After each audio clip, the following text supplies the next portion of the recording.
The pro-Palestinian student protest movement has been spreading across the United States, as Israel's bombardment in Gaza, which a UN expert said amounts to genocide, continues. More than 34,000 Palestinians have been killed, over half of those women and children. But in the face of atrocities, the pro-Palestine student movement has been spreading like wildfire, making its way all the way to Canada, including McGill University, where students have set up an encampment. Students are calling for a ceasefire and for universities to divest from companies linked to Israel or businesses profiting from the bombardment of Gaza. But they have been met with intense clampdowns from their universities and law enforcement. Hundreds of students have been arrested across the United States, and universities have threatened students' academic careers, suspended them, and in a few cases even expelled them. And the way police are responding to protesters is absolutely vicious, including in Texas, where state troopers responded to the protesters in riot gear. Here's just a taste of what's circulating on Twitter.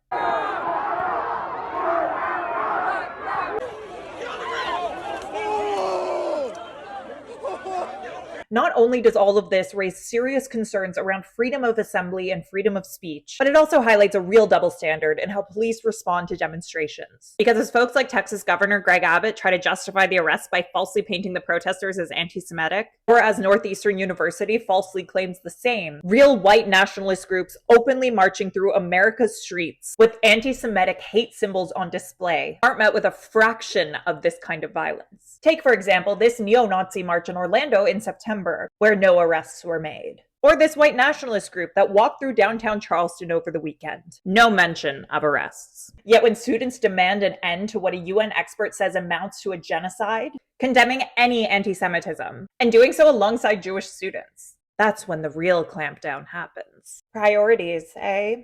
What do you think of all this?